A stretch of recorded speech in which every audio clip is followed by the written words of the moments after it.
So how exactly does a hypothesis test work? I've mentioned all this evidence that we need to make our decision. So how do we gather this evidence? So on the PDF file that's attached, we've got this example about beer brewing.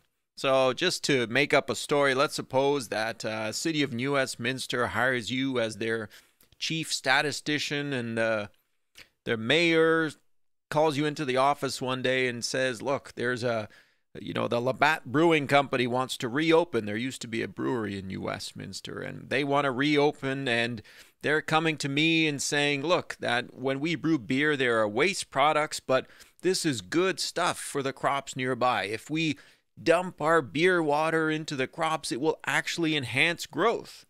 And they're trying to convince the mayor of this argument by talking about limestone presence. So increased limestone presence in soil is a good indicator of crop growth. If we have a higher indicator of limestone percentage in the soil, that'll be a good indicator of crop growth, and you should therefore go for it. So you go and you take a sample of 10 limestone percentage measurements from soil. And in order for us to be able to use the procedures that we're going to use here, we make a stem plot, just a quick little visual of the distribution of this data set. And when we plot it, it's kind of symmetric, not really skewed. So it's going to turn out that the t distribution we want to use will be appropriate for use.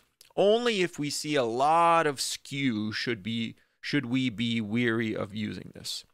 From our sample, we've got a size of 10. We can find that the sample average is here. It's 2.5. So this is the average limestone percentage that we found from the sample. So what do we do with this? We have to set up some claims here. So let's take our null hypothesis to be the no change. So this will be the no change indication, and we'll take the value here to be 2.3%. So no change whatsoever in the soil limestone percentage when we dump in this beer water. But the alternative that we suspect is true, that we're interested in determining something about, is the greater than situation. This is what the company is claiming, so let's take this to be what we want to be true in this case. This is what we suppose is true. Now, because it's a greater than, we're going to call this a one-sided, or you'll see a right-tailed test. Now remember, we're trying to partition the number line and all the possible values for mu. So this really will end up being a less than or equal to. And the goal here is to partition all the values of mu into two portions. This portion here will be H naught, whereas this portion here will be HA. The evidence that I'm trying to gather will be to present something to show you that you should not believe H naught. The evidence comes from sampling distributions. So we are going to use the sampling distribution for sample average. Now remember, we don't know mu or sigma. So that means we got to use a t distribution. And in our problem, we have to use a T9 distribution because our sample size is 10. Now, here is where the null hypothesis talks to our problem. We take this value of the null hypothesis, and it is now the claimed center of our distribution. So if we really do think that the null hypothesis is true, it will form the center of our sampling distribution for x bar. Now, if we standardize this, what we have to do is we standardize it with a usual t variable, right? We'll take our value, x minus mu, s over root n, and we will form the proper t distribution, and this will be centered at 0. The center of our distribution is here at 2.3, and our sample average that we found was at 2.5. So this was the sample x bar. Now that is just one value, but it must follow a sampling distribution. What we could do is we could standardize this and get the standardized t value. So 2.5 minus 2.3, and this value here is the claimed value. From the sample, we can determine the standard deviation, and now this ends up getting us a value of about 4.245. So when I standardize this, I'll get a value of about 4.245. Now we make an estimate of likeliness, of probability. What is this area, or what is this probability? If the center is the claimed value of 2.3, what's the probability of getting a sample with an average of 2.5? Okay, so now we are asking this question. What's the probability that x will be 2.5 or even higher? And when we translate that into a t distribution problem, that's kind of like saying, okay, what's the probability of getting a t value of 4.25 or higher? So this is a T9 distribution. Now, if you sit there and you can take R and you can perform the calculation that you want, you could write this as 1 minus PT 4.245, and there'll be 9 degrees of freedom.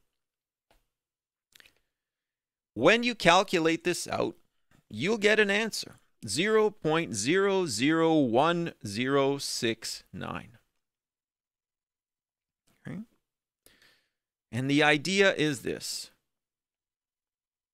You have evidence. This is now the evidence. And you say, well, what do you mean? If the claimed value of mu equals 2.3 is correct, then the chance of getting a sample with a sample average of 2.5 is about 0.1%, so 0.1%. That is very rare. That's saying you should, if you do this experiment 1,000 times, so if you went to samples and dirt and you sampled it and you took it over and over and over and over again, you should see the result you got only about 1 in 1,000 if you kept doing it over and over and over. Very rare. So now you have to make a decision. Your choices. The claimed value of 2.3 is correct, and you just happen to get a rare sample, or the claimed value of mu 2.3 and even less than 2.3 is incorrect.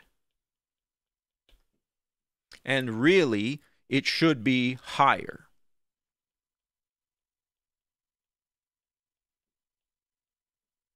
So, which one should you choose? Now remember, you can never know the truth about mu. Just like in a court trial, you can't really know if the person committed the crime or not. All you can do is make a decision about the option to send them to jail or not. Now, just like this, I can never really know if the claimed value of 2.3 is the correct one. I'm going to make a decision. I think that the claimed value of 2.3 is not correct. I am going to make a decision, and I am going to decide to reject the null hypothesis. The sample I got, or the sample evidence, is too rare to have occurred by chance. And so that's where the partitioning comes in again. So remember, we took the partition of the number line and we said you have two options, 2.3 or less, so this was the null, or anything greater than 2.3. I have now decided that based on evidence, this null hypothesis shouldn't be true. It should not be the case that my sample or the population average should be 2.3. It in fact should be higher. So I reject the null hypothesis, and I would say that the mu value is greater than claimed. This value that I got here, this is something called the p-value. The probability or plausibility value. 0.001069, I think it was in this example here. Now, a rule of thumb is that you should reject the null hypothesis if the p-value is less than what we call alpha. This is the significance level of your test. Typically, we say alpha is 0.05. This is the standard, 5%. Or sometimes, if we want to be really, really stringent, 0.01. If your p-value is less than the significance level, you should reject your null hypothesis. So this is the idea. We are going to perform this type of test for a variety of null and alternative hypotheses. We make a claim about the null, we gather evidence by way of a sample, and then we take the sample average and say, okay, if the middle of the population is really where you say it is, then I want to check how rare it is for me to get the sample that I got. If it turns out to be really rare, that's our evidence to reject the claimed value. If it's not rare, then our only other option is not to reject. Otherwise, we decide not to reject the null. Accepting is not an option for us here. The way that this test works is that you can either reject the null or you can't. And if I don't reject the null, that doesn't necessarily mean I accept the alternative. Because, again, just because I can't prove that you are not a murderer doesn't make me believe the otherwise, right? So hypothesis tests are really useful, and we are going to be using them throughout the semester.